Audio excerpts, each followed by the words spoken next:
My name is Sandra, and I'm the mother of an 18-year-old college student named Michael. For years, my husband Brian and I have made countless sacrifices to support his education, giving up holidays and tightening our belts in every possible way to secure his future. We live in a cozy, modest home that once belonged to my grandmother before she moved to a nursing home. Brian works at a local hardware store, and I manage the front desk at a doctor's office. Our life is simple, but we're happy with it. It was a typical Thursday afternoon, and I was preparing dinner when Brian's phone rang. His worried "Hello, Mom, slow down, what's wrong?" made me pause. He began pacing, his face pale and tense. When he finally hung up, he sank onto the couch, looking defeated. "It's my parents," he said quietly. "Their business went under. They're bankrupt and lost everything, even their house." My heart sank. "Oh, Brian, that's terrible. What will they do?" He sighed, his worry evident. "They're asking if they can stay with us, just until they figure things out." I hesitated, thinking of our already tight budget and how settled our life was. "And what did you say?" "I told them I'd talk to you first," he said, rubbing the back of his neck. "This is your house too, Sandra. I didn't want to decide without you." Brian's parents, Terry and Catherine, were far from easygoing. They were used to luxury, and I knew our simple home would be quite a shock for them. "You know how they are," I said gently. "This house, it's not exactly their style." "I know," Brian replied, looking torn. "But they're my parents, and they're really in a bind." I thought about it, remembering the times they'd visited and barely concealed their disdain for a modest setup. But knowing they were desperate enough to ask for help softened me. "All right, they can stay, but just temporarily, until they get back on their feet." Brian nodded gratefully and called his mother back. "Mom, Sandra and I talked it over. You can stay with us for a bit, but you'll need to start looking for your own place soon." I couldn't hear a response, but the firmness in Brian's voice. "Eyes, Mom, we're clear," said it all. The following week, they arrived. I stood on the porch, my stomach sinking as two massive moving trucks rolled up. Brian managed a forced smile, directing the movers. Terry was the first to greet him, slapping him on the back like he'd hit the jackpot. Catherine swept over to me, her perfume overwhelming as she kissed my cheek. "You're an angel for letting us stay," she said sweetly. I smiled, glancing nervously at the mountains of furniture and boxes now overflowing onto our front lawn. "Is this all just the essentials?" I muttered under my breath, trying to stay polite. "Oh yes," Catherine replied airily. "Just the basics, of course." Brian and I shared a worried glance as the movers began lugging in armchairs, boxes, and even a towering grandfather clock. It quickly became clear that the essentials were far from minimal. Every inch of our modest living room was being overtaken by their belongings, which seemed to multiply as each box was carried in. I pulled Brian aside as the movers took a break. "This is too much," I whispered. "They've brought enough to fill an entire house. Where are we supposed to put all of this?" He rubbed his temples, looking weary. "I know, Sandra. I'll talk to them. Let's just get through today." By the time everything was inside, our cozy home looked like a storage unit. Dinner felt cramped, with boxes stacked around us. Terry and Catherine seemed oblivious to the mess, laughing and chatting as Terry poured a glass of expensive wine. "Sandra, you have to try this," he insisted, swirling the wine like we were at a high-end tasting. Brian cleared his throat, trying to set some boundaries. "We'll need to go over some ground rules," he started gently. "Space is tight, and—" "Oh, don't worry about it, son," Terry cut him off, waving a hand dismissively. "We'll make it work, won't we, Catherine?" I forced a smile as they carried on, looking around at the piles of boxes and ornate decorations that had taken over our simple space. This was going to be a long stay. Life with Terry and Catherine was proving more challenging than I had imagined. A few days after they'd settled in, another strain surfaced. It was a Tuesday evening, and I was preparing a simple spaghetti dinner when Catherine strolled into the kitchen, her nose wrinkling in obvious distaste. "What's that smell?" she asked, her tone laced with disapproval. "It's dinner," I replied, trying to keep my voice even. "Spaghetti." "Where's the meat?" "The fresh herbs," she scoffed, peering over my shoulder as if the simmering sauce was somehow offensive. Hearing her tone, Brian stepped in, drying his hands on a dish towel. "What's wrong?" "The problem, Brian, is that we're expected to eat this." Catherine gestured toward the pot with disdain. Taking a steadying breath, I explained. This is what we usually have. We can't afford steaks and gourmet meals every night. Brian's expression hardened, and he turned to his mother, his voice firm. Mom, this is Sandra's home too. If you prefer something else, you're welcome to cook it yourself. Catherine's eyes narrowed as she retorted sharply, Oh, we will. And we expect you to provide the groceries we need. We're not used to living like this. I felt my patience fray. I understand that you're used to different standards, but this is what we can afford. Our budget doesn't cover luxuries. Terry, who had been quiet until now, interjected loudly, Then perhaps you should reconsider your budget. We're not animals to live off scraps. Brian's jaw clenched. Dad, that's enough. We're doing the best we can. Catherine huffed. Fine. Tomorrow we'll give you a list of what we want to eat. Make sure it's here. The next day, true to her word, Catherine handed me a list filled with items like marbled beef, fresh seafood, and imported organic products. As I looked it over, my heart sank. That evening, we all sat down, the list sprawled out on the kitchen table. Terry declared, We expect proper meals, like steak or fresh fish. Brian and I exchanged a look of disbelief. We can't afford that, he said, his voice firm but weary. It's just not in our budget. Their response was swift and cutting. Lazy, both of you, Catherine snapped. Can't even provide a decent meal. Feeling cornered, I reluctantly gave in. I began purchasing only the finest ingredients for their meals, while Brian and I resorted to cheaper fast food to save costs. A month later, the strain on our finances and patience was beginning to show.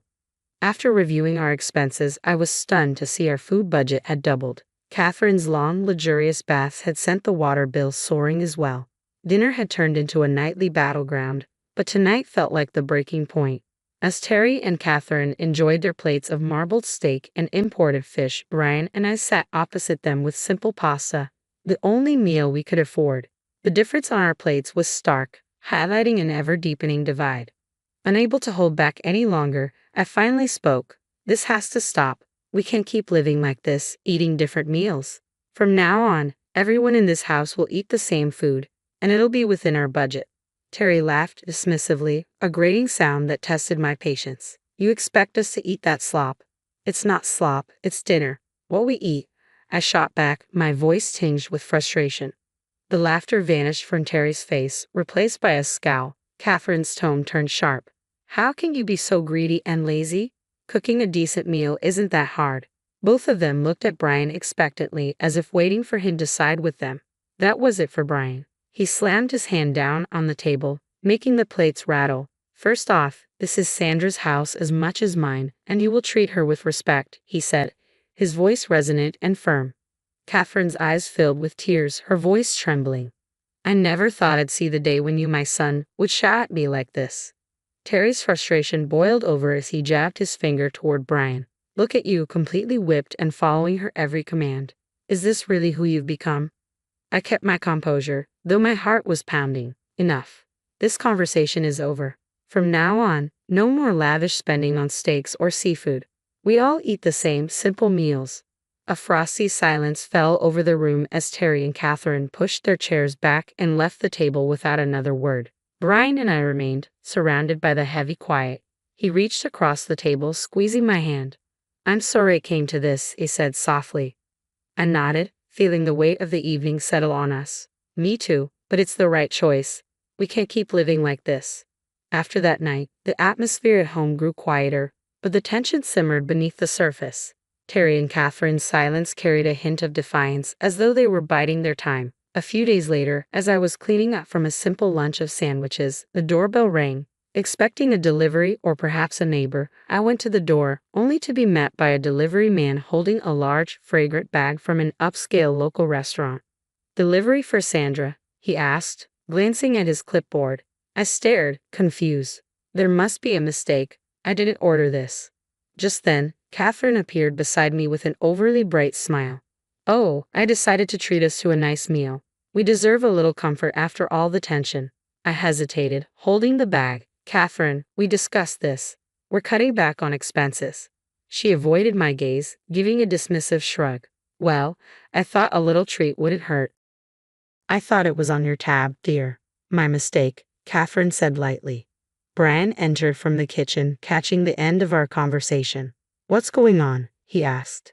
"Your mother thought we deserved an expensive lunch," I replied, the weight of the bag in my hands suddenly feeling heavier. Brian's expression darkened. "Mom," we agreed.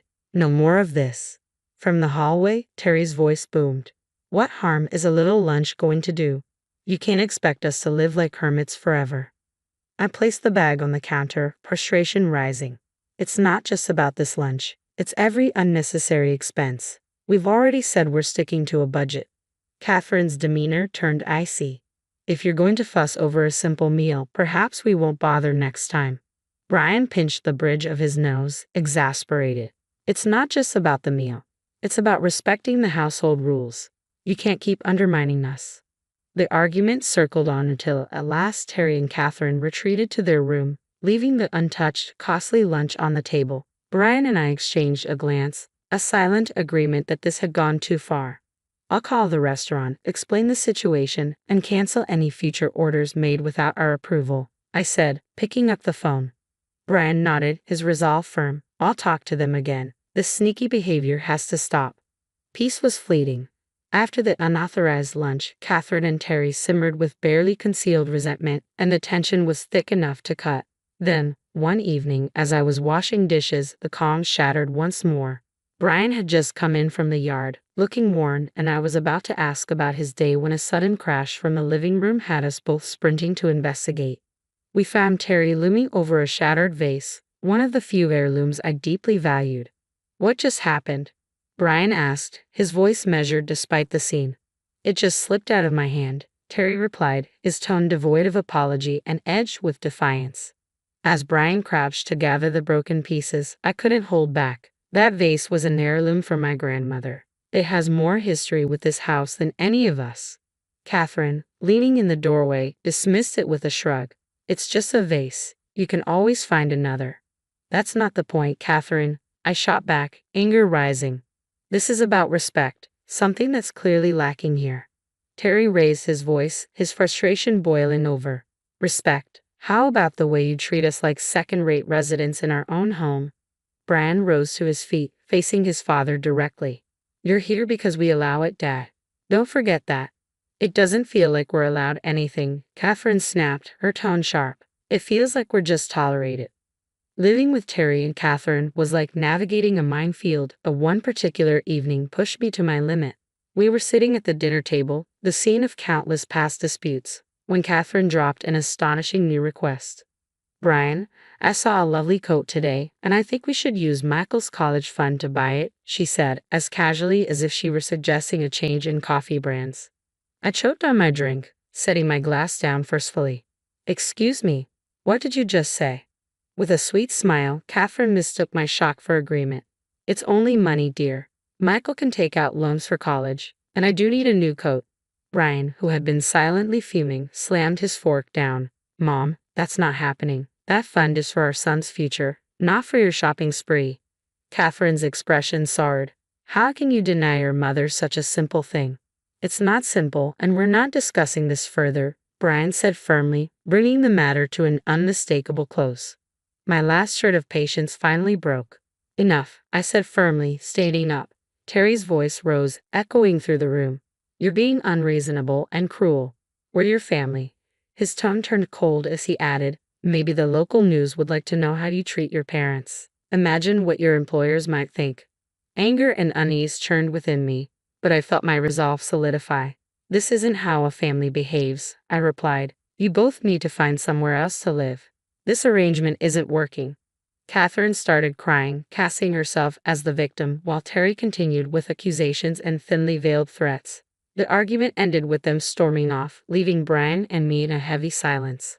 Later, after the house had quieted down, I retreated to her bedroom and called my grandmother. She picked up after a few rings, her familiar voice a balm for my nerves. "Grandma, it's Sandra," I began, my voice thick with emotion. "What's wrong, my dear?" she asked, instantly concerned. I told her everything. The constant demands, the threats, and how unbearable life with Catherine and Terry had become. She listened patiently, occasionally murmuring softly, until I finished. "I'll come and stay with you for a few months," she decided without hesitation. "Are you sure, Grandma? What about the nursing home?" I asked. I'm sure, she replied. Sounds like you need me right now. Her arrival brought a much-needed breath of fresh air to her tense home. Although age had slowed her, Grandma's spirit was as resilient as ever. Terry and Catherine's discomfort was obvious, their unease practically palpable. I'll be staying on the ground floor, Grandma announced as she entered, her suitcase trailing behind. We might need to rearrange a few things. Terry barely concealed his irritation behind a forced smile. Of course, we'll make sure you're comfortable, right? He said, glancing at Catherine, who nodded stiffly. Grateful for her support, I finally felt like someone was here to set things right. After the movers adjusted the space to accommodate her, Grandma wasted no time in calling a family meeting. I've heard enough from Sandra about these issues, and I'm not pleased, she began, her tone sharp and direct. Terry started to object, but Grandma silenced him with a raised hand. I'm not finished. Technically, this house is still under my name. I allowed Sandra and Brian to stay here rent-free, but that doesn't extend to you too. Catherine's face went pale. You want us to pay rent? She stammered. Yes, I do. $5,500 a month, Grandma replied evenly. That's outrageous, Terry protested, rising to his feet. Grandma's gaze didn't waver. Considering the expenses you've run up, you could manage it by cutting a few luxuries. Her voice softened slightly, but her words held firm authority. If rent is too steep, you're welcome to find another place to live. Or if you stay, you'll help me daily, moving around, preparing meals, and making sure I take my medications. Catherine's defiant demeanor crumbled. She looked stunned, while Terry seemed caught off guard. Think it over, Grandma concluded, her tone leaving no room for argument. I expect your decision by tomorrow morning. The next day, I walked into the kitchen to find Terry and Catherine packing, boxes piled by the door. Terry glanced up briefly, saying, We've decided to move out. We found a small apartment. It's for the best, Catherine murmured, barely looking at me. The rest of the morning passed in a blur as they packed and moved out. Brian helped out of obligation more than anything else, and soon, our home was finally peaceful again. By mid-afternoon, the rooms they had occupied were silent, the echoes of their departure leaving a lingering sense of relief. Grandma, watching quietly, gave me a knowing smile. Well, that's that, she said with finality. They'll be fine. Sometimes a little hardship is necessary to bring people back down to earth. We later heard that they'd sold most of their possessions to cover their new expenses. Their once lavish lifestyle had been reduced to the basics in a modest apartment. Grandma stayed for another 3 weeks, her presence a comforting anchor. When it was time for her to return to the nursing home, I felt both sadness and gratitude. Thank you for everything, Grandma. I don't know what we would have done without you. She waved me off with a smile. Oh, nonsense. You're stronger than you think. Just remember to stand up for yourselves. No one else will do it for you. Her words filled me with confidence. As I drove back home, the house felt more spacious and calm than it had in ages. That evening, Brian and I sat together on the porch, letting the gentle evening breeze soothe us. Life had thrown its challenges our way, but we faced them as a team and come out stronger. And we were ready, whatever the future held.